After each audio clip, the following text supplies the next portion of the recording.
여거의 천기누설에 대한 기독교적 이해 합본 16. 1. 여거의 천기누설의 댓글을 접하다. 며칠 전 유튜브 쇼츠에 댓글이 달렸다. 카페냐 묻길래 카페라고 했고 주소를 알려주니 한번 오시겠다며 댓글을 다셨다. 창세기 1장의 내용과 영에 대한 해박한 지식이 있으신 듯했고 나에게 알려주고 싶으신 모양이다. 그래, 우파니샤트를 읽었냐 물으니 그건 영성인으로서 기본이란다. 나는 영성이라는 말을 선호하지 않는다고 했다. 그리고 난 기독신자이고 논쟁을 위한 논쟁은 하고 싶지 않다고 했다. 그러더니 사람, 인간, 영, 혼, 도울도 분별하지 못할 정도로 그 깊은 내막은 알려지지 않았다며 이를 분별하는 이는 인류 5반년 역사상 단 노자, 열애, 여거 이 3명뿐이라고 한다.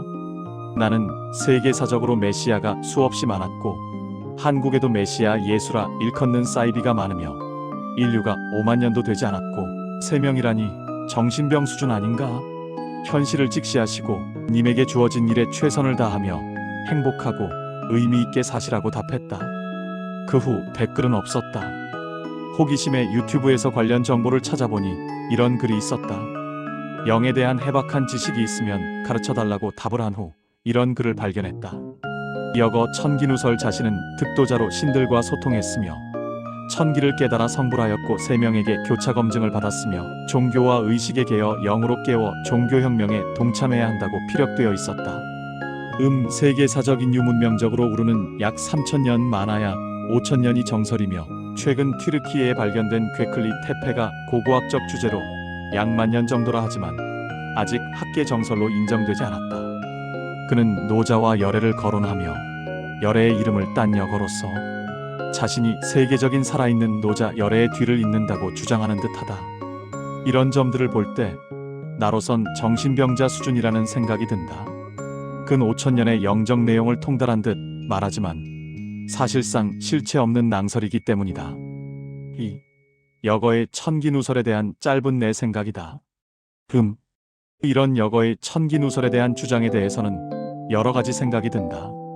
우선 댓글이라는 것이 진지한 글도 있지만 대체로 일방적 비난이나 조롱의 글이 대부분이고 글의 내용과는 별 상관없는 논점 일탈의 글들이 많다.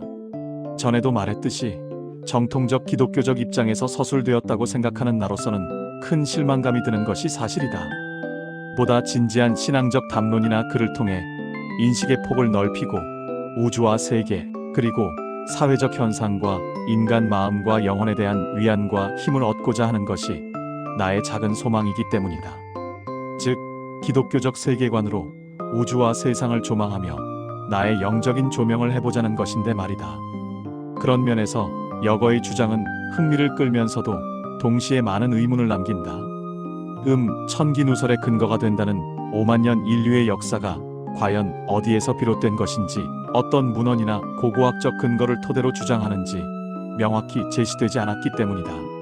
앞에서 말한 테페의 고고학 사례 역시 발견 이후에야 문자화되며 형식이 갖추어지는 것이지 지금과 같은 해석이 곧바로 가능하다고 말할 수는 없다. 물론 테페 문명 이전부터 문화가 형성되었을 가능성은 있지만 당시에 남아있는 자료 대부분은 돌에 새겨진 흔적이거나 제사 유물 정도일 것이다. 건축 양식과 거주 형태를 통해 당시의 제사 활동을 추정할 수는 있지만 이를 근거로 수만 년의 영적 계보를 말하는 것은 조심스러운 일이다. 영에 대한 해박한 지식을 소유했다는 여거의 주장은 나로서는 난해하다. 역사 순서상 마음과 영에 대한 가장 심도 있는 문헌은 인도의 베다 경전인 우파니샤트이며 이후 자이나교와 불교 그리고 노자의 사상이 영향을 주고받으며 발전해왔다. 이런 역사적 흐름을 고려하면 여거의 주장은 객관적 검증보다는 주관적 사설적 해석에 머물 가능성이 크며 진지한 신앙적 담론이라기보다는 개인적 결론으로 보인다.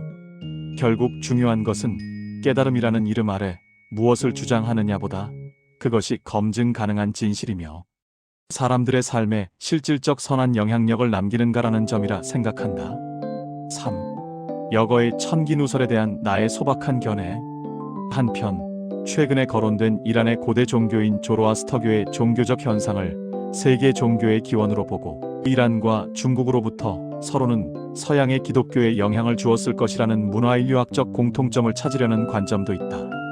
하지만 각 종교는 근본적인 차이점이 명백하다. 단적으로 유일신론과 다신론 혹은 범신론이라는 범주로 나뉘며 여겨의 주장대로 영적인 깨달음이라는 것은 동양적 사상에 매우 근접하기 때문이다. 사실상 이러한 동양적 구조는 자연주의적인 사유방식에 가깝고 신비주의적인 영적 샤머니즘의 영향에서 벗어날 수 없는 엄연한 한계가 있다는 것이 정설이다. 그렇다면 여겨의 천기누설은 다분히 동양적, 자연주의적, 샤머니즘적, 신비주의적 영향이라는 테두리에 근거한 것이라 여겨진다. 그래서 A에게 물어보니 나의 견해와 일치하는 검색 결과를 보여주었다. 모든 사상은 그 역사적 맥락이 있다고 본다. 여겨의 주장이 누구의 영향을 받았는지는 어쩌면 중요하지 않을 수도 있다. 그의 깨달음은 어떤 지식의 종합이며 이는 주변에 있는 지식들의 반작용에 의해 생겨난 정반합에 결합된 결론이기 때문이다. 그렇다. 모든 지식은 그 이전의 사유방식의 한 부류, 즉 분파에 불과할 뿐이며 다만 사실과 진실에 따른 검증 가능한 현실적 실체가 있어야 한다는 것이다. 그것이 사상이든 종교적 형태든 말이다. 그리고 그 주장된 진리 혹은 깨달음은 사회적 현상으로서 선한 영향력으로 나타나야 한다는 것이 나의 기본적 생각이다. 만약 자신들의 주장이 일방적이거나 혹 종교적 사기에 근거한 의도적 행위라면 그건 사이비적 종교 현상의 한 부류로 치부될 수밖에 없다. 세계사적으로 메시아 사상은 언제나 있어 왔다. 예수님의 메시아 사상이 그러하며 그 외 불교의 미륵 부처를 대망하는 종파도 있으니 말이다. 그리고 현실적으로 한국에도 수십 명의 예수라 지칭하는 자들이 있었지만 이 세상은 그들로 인해 선한 영향력을 미쳤다기보다는 사회적 병폐 현상의 주동자들임이 드러나고 있다는 그 현실을 직시해야 한다. 4. 여거의 천기누설에 대한 종교적 신비주의와 메시아적 광신주의에 대한 이해. 인류는 오래전부터 진리와 깨달음을 추구해왔다. 인도의 봄존과 우파니샤트 전통에서 고대 사상가들은 깨달음은 개인적 체험과 사회적 조화 속에서 함께 성찰되어야 함을 강조했다. 인간이 탐구하는 영적 세계는 결코 개인적 확신만으로 완성되지 않으며 그 통찰은 공동체와 역사를 통과하며 검증되어 왔다. 그러나 종교적 신비주의는 개인적 깨달음을 절대화하고 스스로의 권위로 포장하곤 한다. 여거의 천기누설이 보여주는 동양적 사유와 신비적 체험도 그 범주에 포함된다고 볼 수 있다.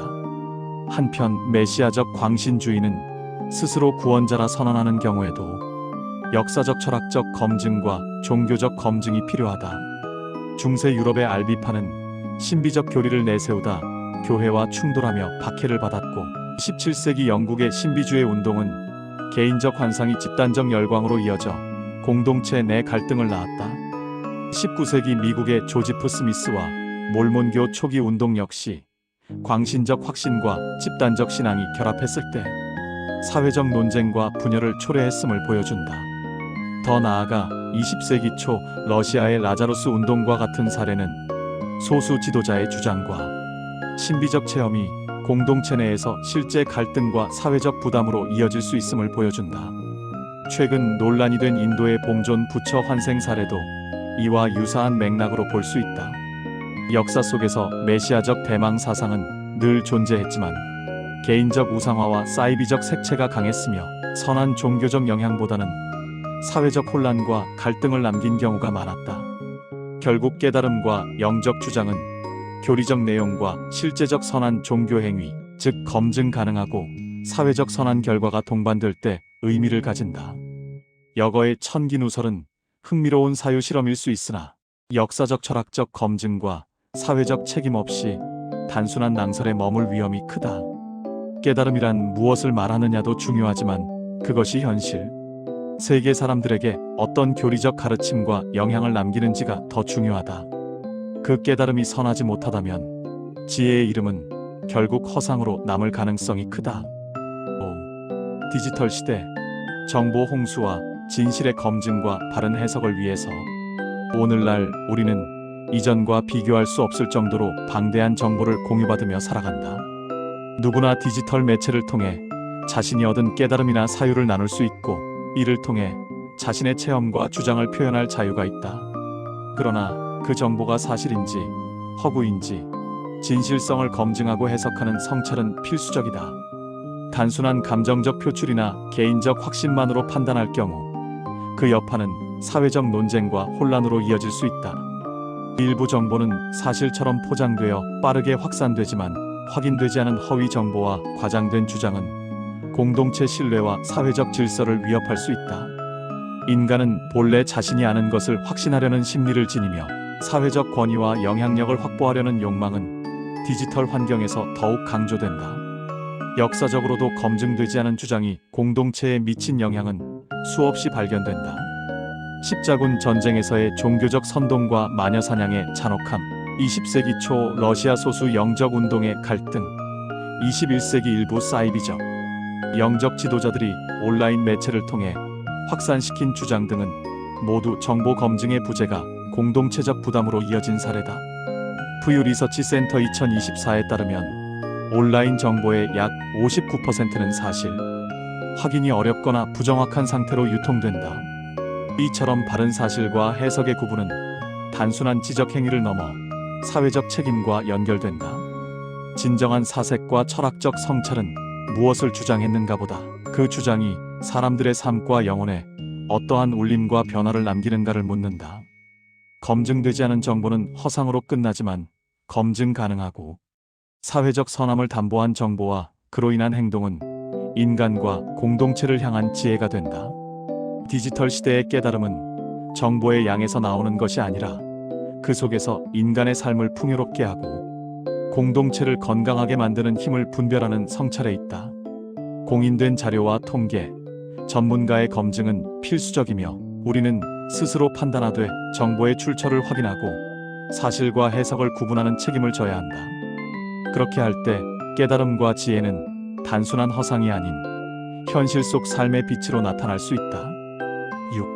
언어와 인식의 한계, 그 지평을 열다. 현대 사회에서 우리가 마주하는 정보와 사건은 모두 사실과 해석이라는 긴장 관계 위에 놓여 있다. 사실은 그 자체로 객관적 존재이며 변치 않는 질서 속의 근본적 현상이다. 그러나 이 사실조차도 나의 인식 방법에 따라 뇌의 정보 수집과 자기화 과정을 거쳐 마음으로 개념화된다.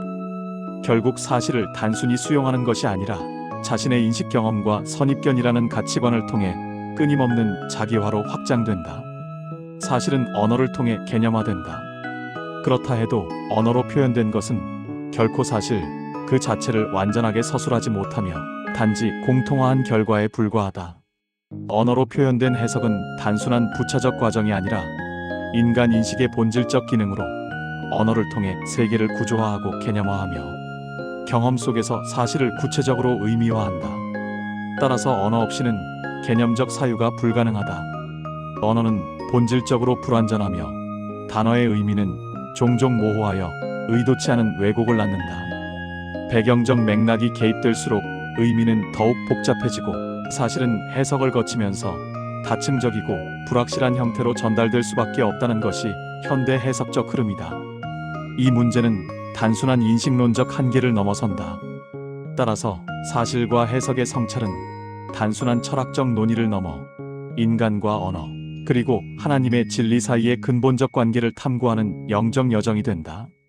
사실적 판단이나 언어로 개념화된 것이라도 각자의 전제적 인식, 한계인 주관성을 자각하고 역사적 언어적 배경을 이해하여 현실적 판단을 현명하게 해야 한다. 그것이 사실적인지 허구적 언어 유희인지 구별하는 일이 중요하다. 사실과 현실 가능한 해석은 왜곡과 혼돈이 아닌 조화로운 지적 영적 탐구로 확장될 수 있다. 하나님께서 창조하신 우주 속에서 존재하는 인간이 인지해야 할 사물적 사실과 영적 세계에 대한 분별력은 인간만이 갖는 난해함이자 특권이다. 특히 혼돈된 신비적 메시아, 사상과 사교화 문제는 나와 사회를 비탄에 빠지게 한다. 바로 이것이 기독교적 세계관의 핵심적 가치이자 삶의 길을 밝히는 지침이 된다. 인천 송도역 배짜마에서 이종하였습니다.